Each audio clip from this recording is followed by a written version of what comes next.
carbon and its compounds. Okay. Now, the very first thing is that carbon has got a tendency of catenation. So, what exactly is catenation?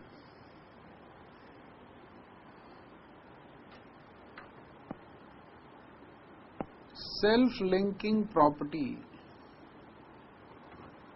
Self-linking property. Carbon shows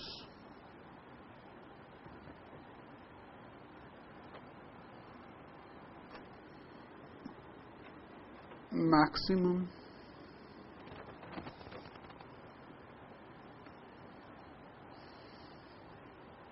tendency of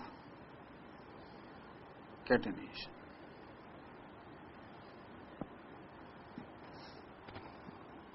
And forms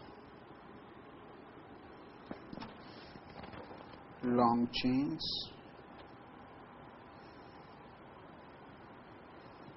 and structures. Okay. So now the question arises over here that why carbon?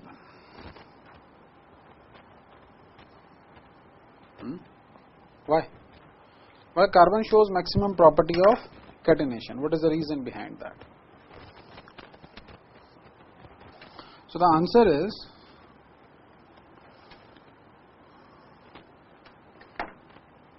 carbon shows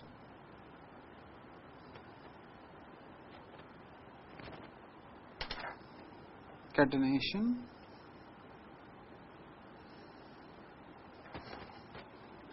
because first, high carbon-carbon bond strength.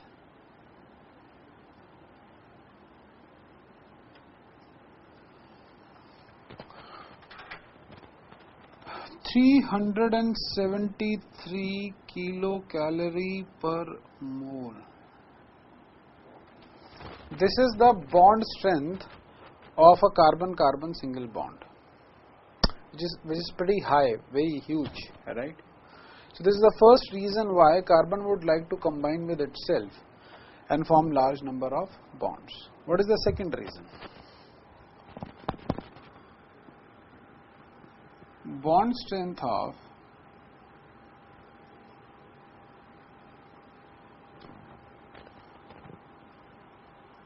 carbon with other elements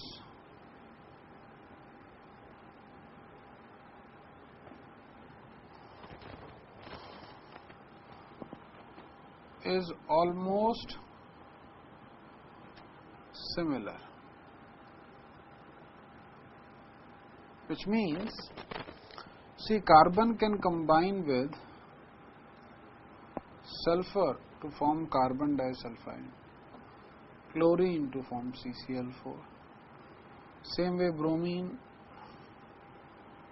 it might form CbR4, and iodine to form Ci4, oxygen to form carbon dioxide, hydrogen to form methane,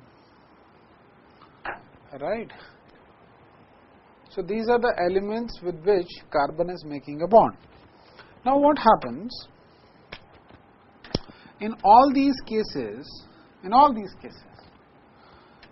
The bond strength is lying between 370 kilocalorie per mole to 376 kilocalorie per mole. So as you can see, there is not much of the change over here. I mean, carbon, if it is combining with carbon, the energy released is 373, but if carbon combines with sulfur or chlorine or oxygen or hydrogen, the bond strength is between 370 to 376. Now you would say that, sir, if the energy is so similar, then why shouldn't it bonds with other? It do bonds with others. But let us try to do the mathematics over here. See, the carbon can form a maximum of 2 single bonds with sulfur, 2 single bonds with oxygen, 4 single bonds with chlorine or hydrogen. Right? This is the maximum limit. Right? Can make a triple bond with nitrogen. Right? But with itself,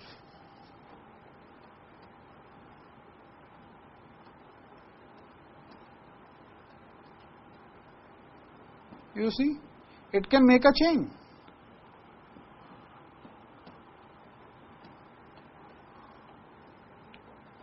There is no limit up to which you guys can go. Now let us go ahead. What kind of bonding is this? What is this bond? How this carbon-carbon bond is being formed? So here we need to know something about covalent bonding. And before I talk about covalent bonding, I would like to talk about bonding. So first of all, let me talk about what is bonding.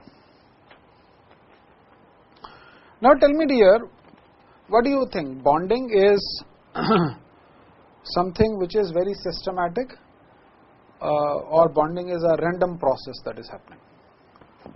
Bonding is a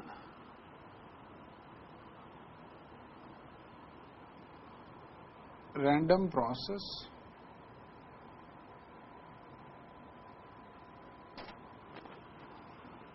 the atoms keep on colliding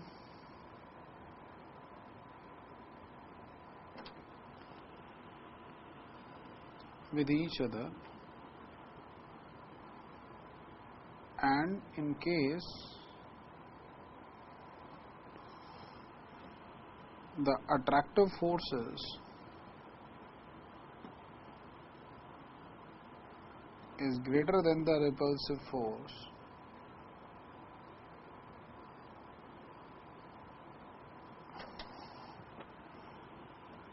a bond is said to be formed.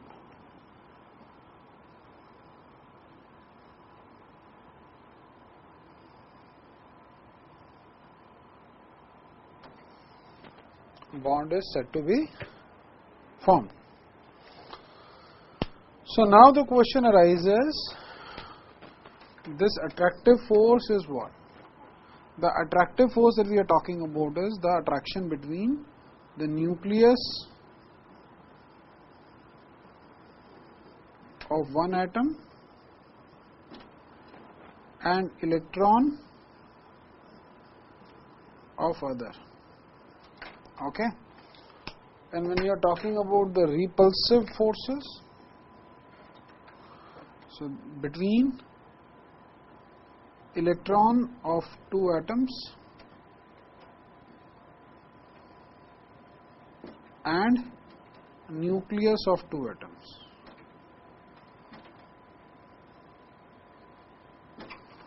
So they will be repelling each other. So if I were to show a diagram for the same,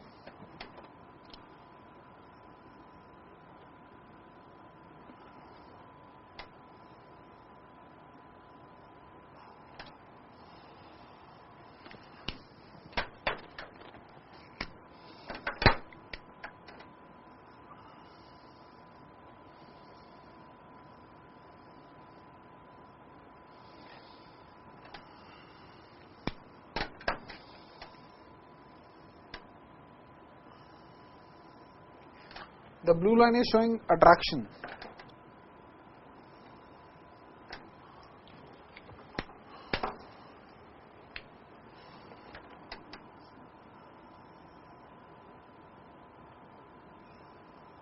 The red line is showing repulsion.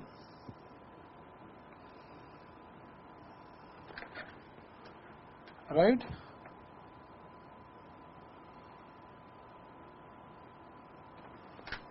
The blue line shows attraction, whereas the red line shows repulsions. Okay? So, in case, see, they are colliding with each other, in case the attractive force of the nucleus and the electron, this nucleus is attracting this electron, this nucleus is attracting this electron, if this attraction force is stronger as compared to the electron-electron repulsion and the nucleus-nucleus repulsion, we say that the bond is formed, right? When we say types of bond,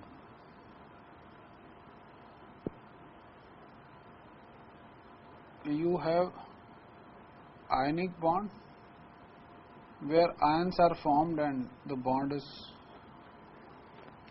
then formed between the two ions.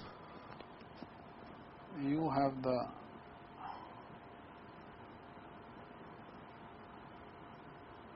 covalent bond, you have the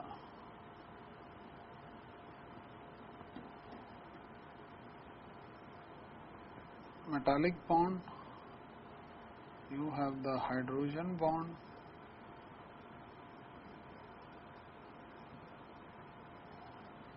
you have van der Waals,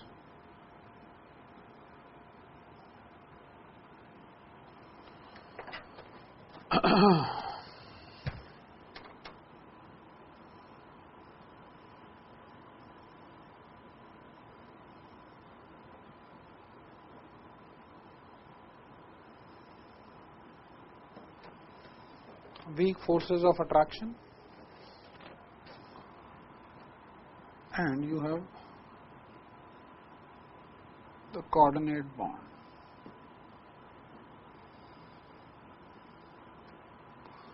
So, these are the various types of bonds which are possible, but when we talk about carbon and its compound, we talk about covalent bond. Fine.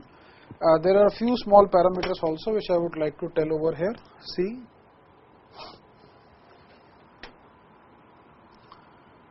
when the bond is formed,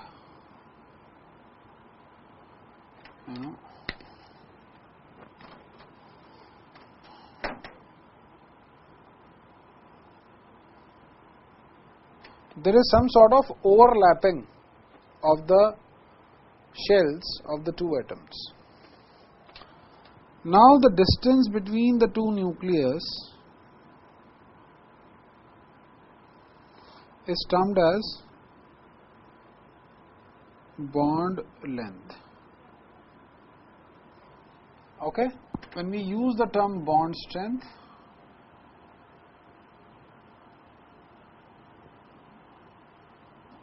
it is inversely proportional to the bond length.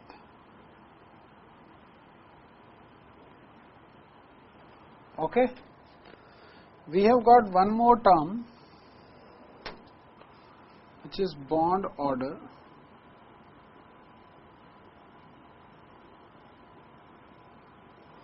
Now, higher the bond order, higher will be the bond strength.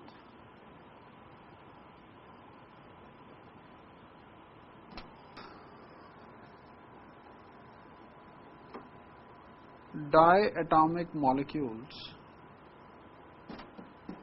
in case of diatomic molecules like chlorine. Now, chlorine has got a Cl single bond. This is a single bond. So,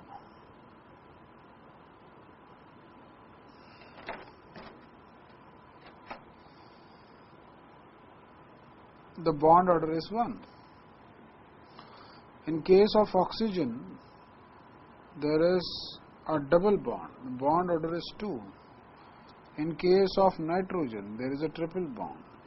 So, the bond order is 3. So, in case of, they can ask you a question, what is the bond order of O2? So, it is very simple. You need to know how many bonds are there in the molecule. The number of bonds is equal to the number of, is equal to the bond order actually. So, bond order for single bond like this, double like this, triple like this. There is one more thing, whenever we are making, see, this covalent bonds basically are of two types.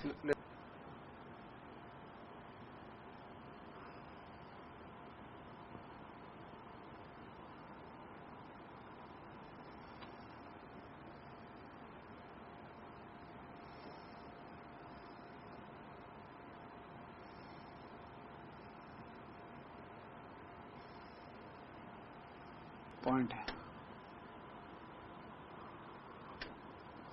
There is axial overlap between the orbitals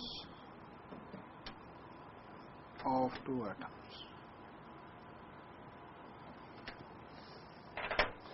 Now, the words which you might face difficulty in is axial overlap and orbitals. These are the two words in which you will be facing difficulty: axial overlap and orbital. What do you mean by this axial overlap? What do you mean by this orbital? See, when we are talking about an atom, what do we say? That, see, this part is the nucleus and this is what we call as orbits. There can be more than one orbit in an atom. Now, as per a theory called as quantum mechanical theory, of which describes the atom, this orbit part has been reframed as orbital. There is a difference between the two. The idea is that electron is not revolving in this circular paths, rather, first of all, electron is residing in an orbital which can be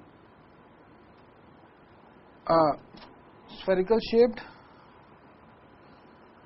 which can be dumbbell shaped, which can be double dumbbell shape, okay, like that. So, this is termed as S orbital, this is termed as P orbital, this is termed as D orbital, and there is one more which is a rosette shaped one.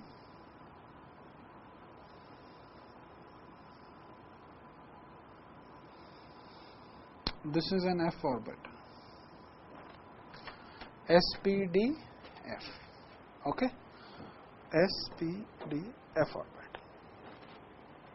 So, according to this theory, electrons are actually placed in these orbitals. These are orbitals, okay, and these orbitals are actually taking a round around the nucleus, okay, fine. Now, when this is the meaning of the word orbital. Now, when I say axial overlap, what do I mean by this axial overlap? Now, see, suppose you are having one orbital like this and other orbital like this. So, you see, we consider that this is the nucleus and the two orbitals are actually overlapping on this axis. This is called the internuclear axis. What is it called? Internuclear. Means the axis which passes through the two nucleus. So, when the overlap is like this, we call it as sigma bond. Okay. The other possibility over here is that the orbitals are overlapping like this, which is away from the internuclear axis. So, this kind of bond is termed as pi bond and this kind of bond is termed as sigma bond. This is sigma bond, this is pi bond. Now, it is very easy for you to understand which one is strong and which one is weak, because see, these two fingers are representing the orbital. Now, see the overlap. This is called axial overlap. Now, this sideways overlap. Now, more the overlap, stronger the bond. More the overlap, stronger the bond. I will explain you how. Suppose if we are shaking hands like this, hello, hello, dirty fellow, you know. This is not a strong one, this is not a strong bond, but what if, see, this is the orbital, this is also orbital, see the overlap. And now if this is the overlap happening, so now this bond becomes strong bond, okay. So higher the extent of overlap, stronger would be the bond, okay. Thank you, sir. You got my point? An orbital is a place in the vicinity of nucleus where there is maximum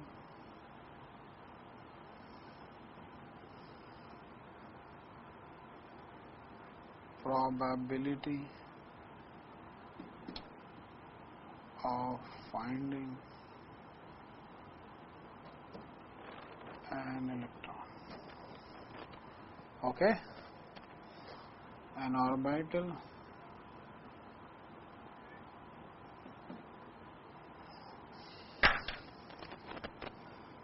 can have a maximum of 2 electrons, but the orbitals which are participating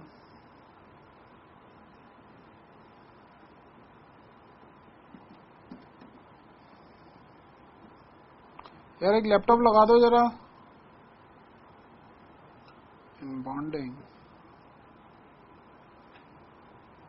should have only one electron.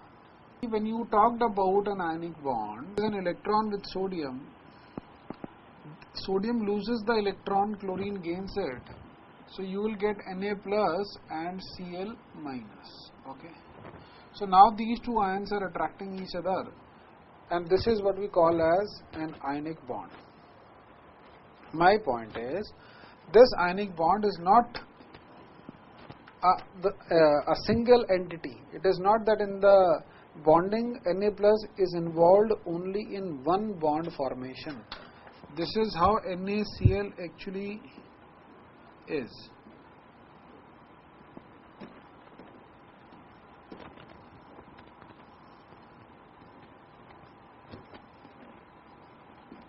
Okay. So, if you may just try to visualize it.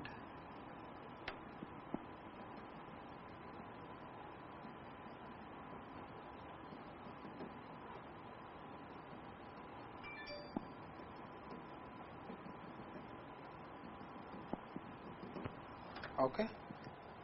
See, you are seeing a structure over here, isn't it?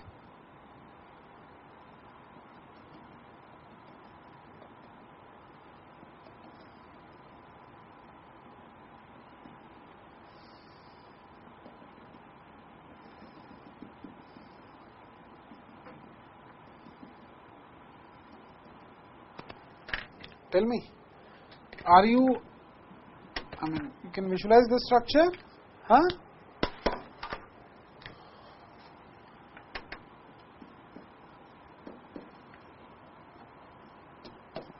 So this is how these structures are made.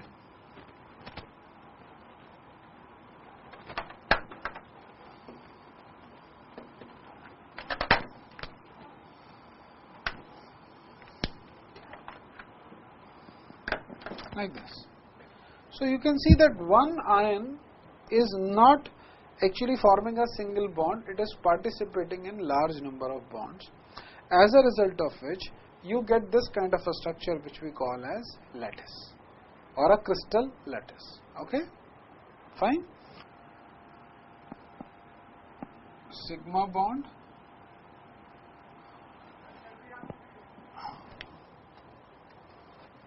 यार ये अभी चलने लगे. I wanted to check the other one, वो वाला नहीं चल रहा है.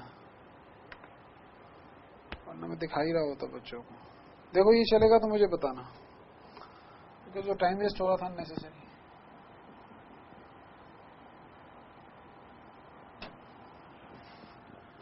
formed by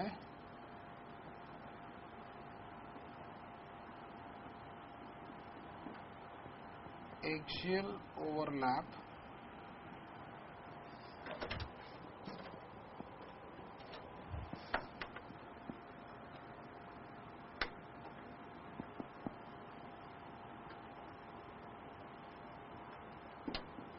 of orbitals.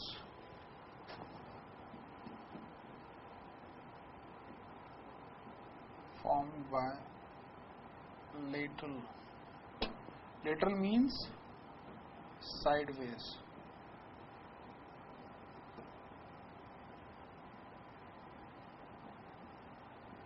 Overlap of orbitals. Okay.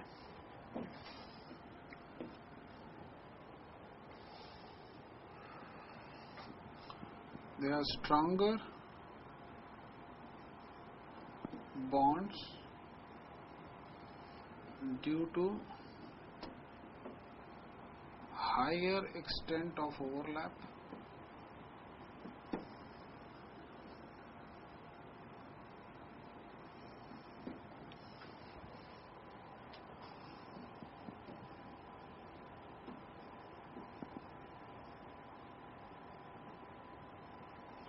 weaker bonds due to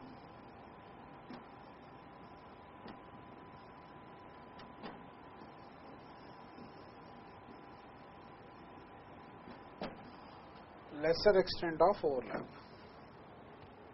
Third. Now this is the most important point. They can be formed independently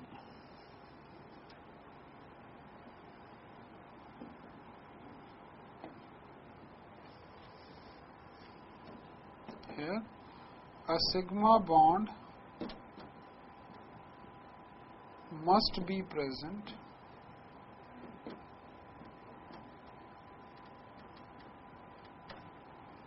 to form a pi bond.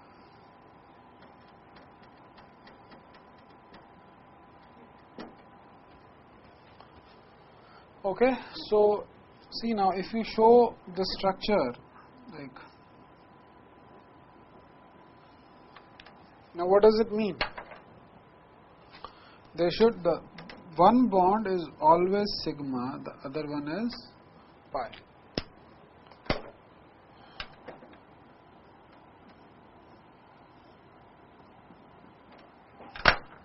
Over here, one is sigma, this is pi, this is pi.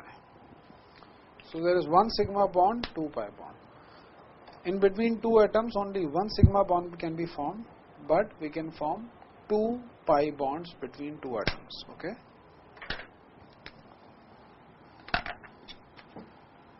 Only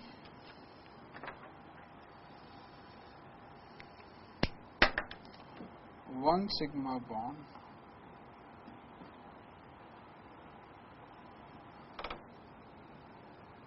can be formed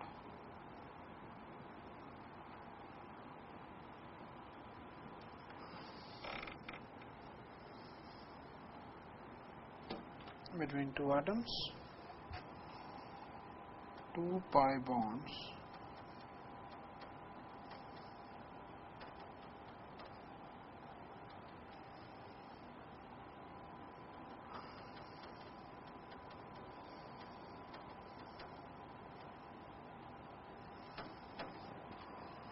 okay.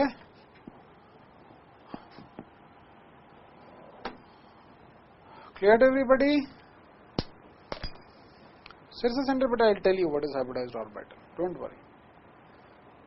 This is how you will differentiate between sigma bond and pi bond. Okay. Now they will ask you questions also over here.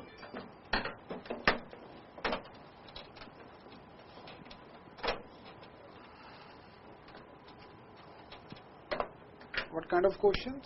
See.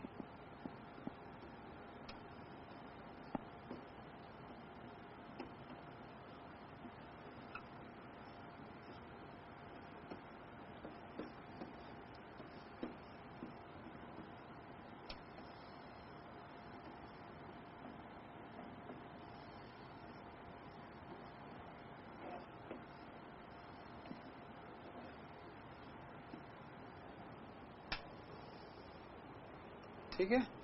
Now can you count and tell me how many sigma bonds are there and how many pi bonds? Please tell me how many sigma bonds are there and how many pi bonds are there. So the answer is there are 16 sigma bonds and 4 pi bonds. Okay. Similarly, you have got a structure of S3O9.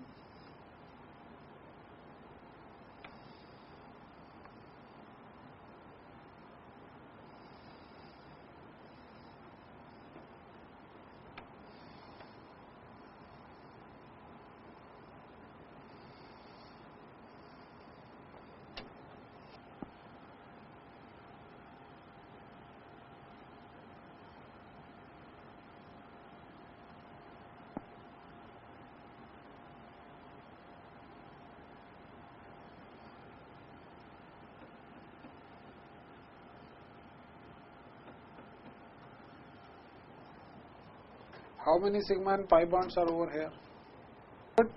Here you have got 12 sigma, 6 pi, 9 sigma, 9 pi. Clear?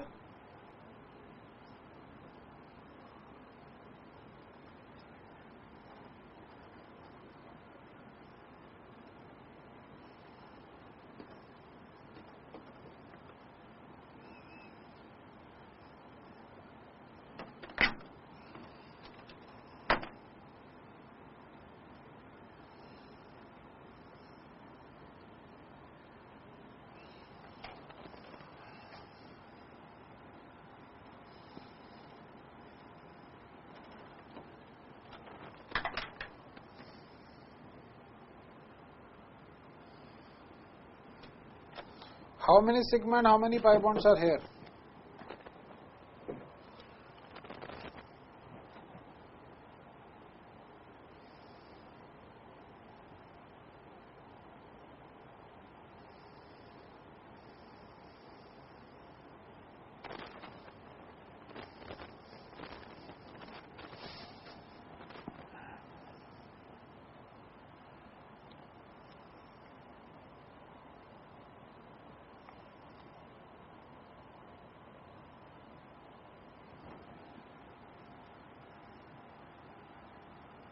Very good. So these are the answers. I hope it is clear to everybody.